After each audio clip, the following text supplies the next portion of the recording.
हाँ, सॉरी मित्रों, एक्चुअली मैं घर पे अकेला हूँ और बेल बजी तो मुझे लगा शायद कोई आया है, लेकिन पत्नी और बेटी वो घूमने गई हैं, चाबी अपने साथ ले गई हैं और वो मैं नहीं खोल सकता। खैर, तो मैं कह रहा था कि वो जयंत परिवार की इस कविता के संदर्भ में, इसी तरह से जब हम राष्ट्रीयता की बात करते हैं, ये जो जाति की राष्ट्रीयता है या जो संप्रदाय की जो राष्ट्रीयता है, जो हमारी सोच है, जो राष्ट्रीयता का निर्माण नहीं होने दे रही है, ये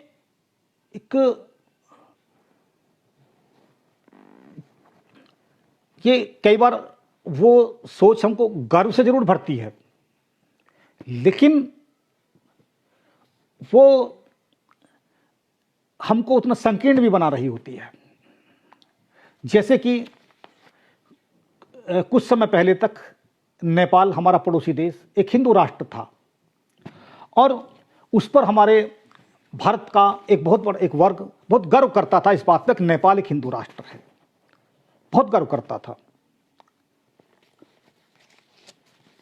तो अब हिंदू राष्ट्र होना या मुस्लिम राष्ट्र होना या क्रिश्चियन राष्ट्र होना, ये अपने आप में जो एक बिल्कुल एक तरह का एक अलग तरह की राष्ट्रीयता जो होती है, जो इस मैंने पहले भी कहा सांप्रदायिक राष्ट्रीयता, ये अलग तरह की राष्ट्रीयता, तो ये एक खंडित राष्ट्रीयता होती है, लेकिन कुछ लोग इस पर भी गर्व करते हैं।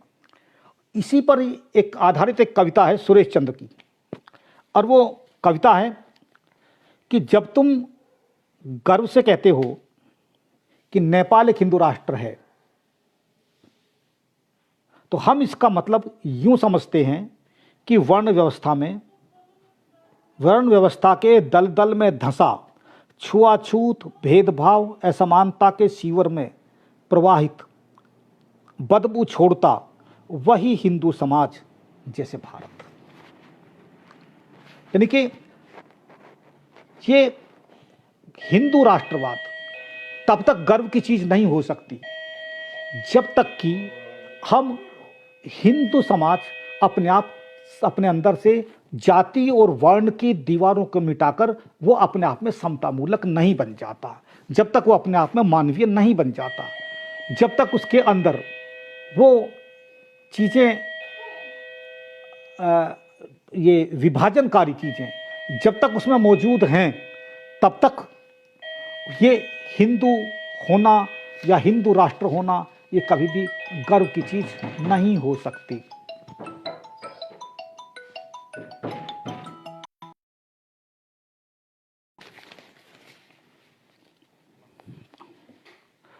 तो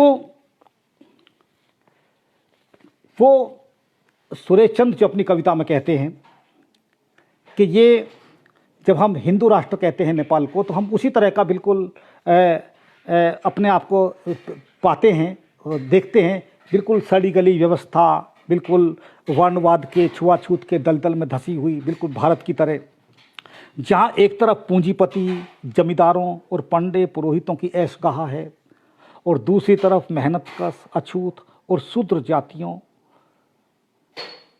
को जो नसीब होती है कंकरीली पथरीली राहें। तो ये जो एक राष्ट्रीयता है, दलित साहित्य, दलित कवि उस तरह की राष्ट्रीयता को नकारता है और वो चाहता है कि ऐसी राष्ट्रीयता का निर्माण हो जो मानवता पर आधारित हो, मनुष्यता पर आधारित हो और एक जो एक नागरिक समाज जो होता है वो नागरिक समाज पर आधारित हो और जो मनुष्य है वो एक नागरिक बन के निकले, वो भक्तों की भीड़ नहीं, वो नागरिक होना समाज बने। और इसीलिए सी.बी. भारती की एक कविता है, वो अपनी कविता में कहते हैं कि आओ हम सब उठा लें कुदाली, फावड़े और कलम और दफना दें गहरे इस जातिवादी वर्णवादी व्यवस्था को, जिससे फिर जन्म ले सके आदमी, केवल आदमी, मुकम्मल आदमी। ये जो चाह है आदमी की, आदमियत की, एक मुकम्मल आदमी की चाह, ये दलित कविता है कि जब एक आदमी पैदा होगा, आदमी बन के जिएगा, आदमी बन के रहेगा और उसके अंदर उन्हीं मूल्यों का संचार होगा तो वो जो राष्ट्रीयता का, जो राष्ट्र के प्रति उसका जो लगाव होगा, और चूंकि जो समाज बनेगा फिर वो हम की फीलिंग उसका आएगी। जब सब लोग आदमी बनकर रहेंगे तो एक दूसरे से जुड़ेंगे, कोई एक दूसरे को ऊंचा नीचा नहीं समझेगा, कोई किसी का शोषण उस तरह का नहीं करेगा, और सब मिलजुल करके राष्ट्र का, अपना समाज का, राष्ट्र का उत्थान और विकास करेंगे। लेकिन इसलिए वो असमानता के जहाँ भी जितने रूप हैं, दलित साहित्य उन पर प्रहार करता है, उनका प्रतिकार करता है, और जाति पर तो सबसे ज़्यादा। और जैसा मैंने शुरू में ही कहा कि चाहे रविदास ने शालीन भाषा में कहा, कबीर ने अपनी भाषा में कहा, फटकारने वाली में, तो उन्होंने बहुत ही एक सशक्त भाषा तरीके से उन्होंने जाति का प्रतिकार किया। जैसे रविदास ही कहते थे कि जात जात में जात है, ज्यों केलन में पात, और रविदास न मानुष जुड़ सकें जब लो जात न जात। तो जब तक जाति नहीं जाएगी तब तक मनुष्य आपस में नहीं जुड़ेंगे, और जब तक मनुष्य नहीं जुड़ेंगे तब तक हम एक समाज नहीं बनेंगे, तब तक हम एक राष्ट्र नहीं बनेंगे। इसलिए राष्ट्रीयता का निर्माण करना है तो जाति को तोड़ना, खंडित करना बहुत ज़रूरी है, उस सोच को तोड़ना बहुत ज़रूरी है। और दूसरा जो राष्ट्रीयता के निर्माण में एक इतिहास बोध भी बहुत काम करता है, कि हम कई बार अपनी परंपराओं को, इतिहास को, उसके आधार पे राष्ट्रीयता को देखते हैं, उसको आंकने की कोशिश करते हैं, उसके निर्माण की कोशिश करते हैं, और उसकी अवधारणा का, राष्ट्रीयता की अवधारणा का विकास भी हम अपने इतिहास और उसकी अपनी परंपराओं के आधार पर करने की कोशिश करते हैं। लेकिन दलित जो कवि है, दलित साहित्य है, उसका इतिहास बोध है वो बिल्कुल अलग है। वो अपने इतिहास में खुद को देखना चाहता है, लेकिन इतिहास में वो कहीं नहीं मिलता। बाकी सब मिलता है इतिहास में, लेकिन वो नहीं मिलता। कर्मानंद आर्य की एक कविता है, किताबें नफरत सिखाती हैं, कविता का शीर्षक है, और इस कविता में वो उनका जो इतिहास दृष्टि है या इतिहास बोध है वो आता निकल करके कि पहला अध्याय ब्राह्मणों का इतिहास, दूसरा इतिहास राजपूतों का इतिहास, तीसरा इतिहास दिनकरों का इतिहास यानी कि भूमिहारों का, चौथा इतिहास बनियों का इतिहास, पांचवा इतिहास मुंडाओं का इतिहास, छठा अध्याय, इतिहास में अध्याय यानी पहला अध्याय ब्राह्मणों का इतिहास, दूसरा अध्याय राजपूतों का इतिहास, तीसरा अध्याय दिनकरों का इतिहास, चौथा अध्याय बनियों का इतिहास, पांचवा अध्याय मुंडाओं का इतिहास, छठा अध्याय इतिहास का इतिहास। वहां नहीं है कहीं सातवां अध्याय। क्या इतिहास सचमुच इतिहास है जहां नहीं है सातवां अध्याय? सातवां अध्याय यानी कि दलितों का इतिहास, वो कहीं नहीं है। इतिहास में एकदम सिरे से गायब हैं।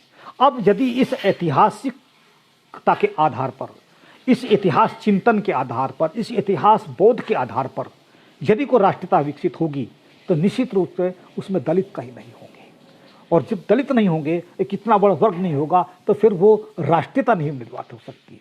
इसलिए राष्ट्रीयता जो निर्मित होगी, राष्ट्रीयता यदि पनपेगी और फलेगी, वो फलेगी तभी जब सबके लिए जगह होगी, सबके लिए। नीरजा हेमेंद्र है, उनकी एक कविता है, यदि प्रेम था तो। जैसा मैंने कहा, प्रेम एक अनिवार्य तत्व है जीवन का भी और राष्ट्रीयता का भी। यदि प्रेम नहीं है तो जीवन नहीं है, समाज नहीं है, सौहार्द नहीं है। प्रेम नहीं है तो राष्ट्रीयता नहीं है, अपनापन नहीं है। तो उस कविता में वो कहती हैं, यदि प्रेम था तुम्हें समाजवाद से तो तुम्हें कहाँ मिला था वह, कहाँ पर तुमने मित्रता कर ली थी उससे, गलबहियां डाल तुम कब चले थे उसके साथ।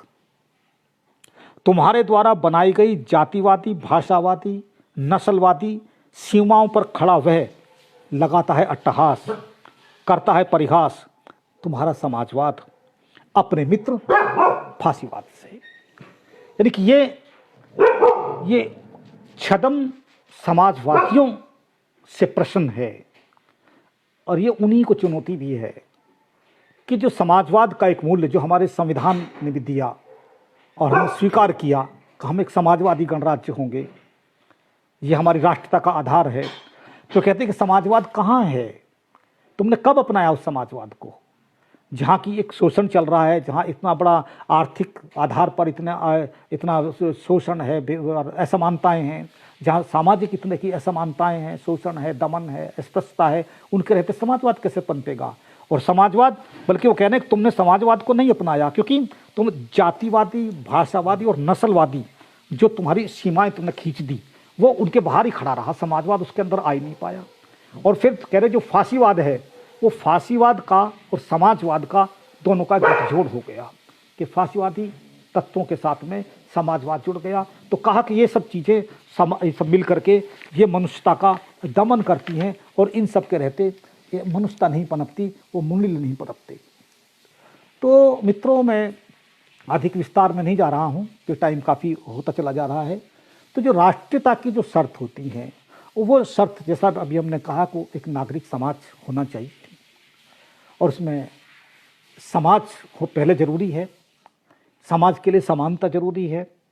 और वो जो समानता जो आएगी जिसकी अब ज़रूरत भी है और जिसका हमारे पास एक आधार भी है कि संविधान है, कि संविधान ने सबको, प्रत्येक नागरिक को समान माना है, नागरिकता का अधिकार दिया है। तो संविधान के रास्ते पर हम चलेंगे तभी उसका ही, हमें संविधान के जो मूल्य हैं हम उनको अपनाना पड़ेगा। और संविधान के जो मूल्य हैं वही हैं, समाजवाद है, लोकतंत्र है, धर्मनिरपेक्षता है, वे मूल्य हैं, वो बचे रहेंगे, वो उनका आगे वो बढ़ेंगे तो समाज रहेगा। और यदि वो मूल्य खत्म हो जाएंगे तो समाज नहीं चलेगा। तो जाति मुक्त समाज चाहिए, वर्ण जाति का उन्मूलन हो, इनका प्रतिकार हो जितना तेजी के साथ हो सकता है। आर्थिक शोषण है, आर्थिक असमानताएं हैं, उनका प्रतिकार हो। और घृणा, उपेक्षा, अपमान, अस्पष्टता, जो इस तरह की जो भी चीज़ें हैं, ये इन सब का प्रतिकार हो। जब इन सब का प्रतिकार हो और ये सब चीज़ें बने, जब वर्ग विहीन और जाति विहीन एक समाज बने, समता मूलक एक समाज बने, तब वो समाज राष्ट्र का निर्माण कर सकता है। और वो जो राष्ट्रीयता जो होगी वो सही मायनों में वो एक मानवीय, एक समाज, एक राष्ट्रीयता होगी, राज्य राष्ट्रवाद जिसे हम कहते हैं, राष्ट्रीयता, वो एक सच्ची राष्ट्रीयता होगी जिसमें मनुष्य होगा और सारा कुछ मनुष्य के लिए होगा, नागरिकों के लिए होगा।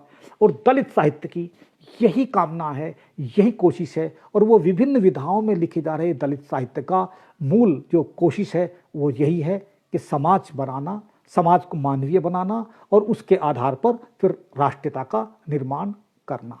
आप सब लोगों ने बहुत धैर्य के साथ सुना, बहुत धन्यवाद। और बीच में थोड़ा सा व्यवधान आया, उसके लिए मुझे आप सब लोगों से खेद है। बहुत बहुत धन्यवाद।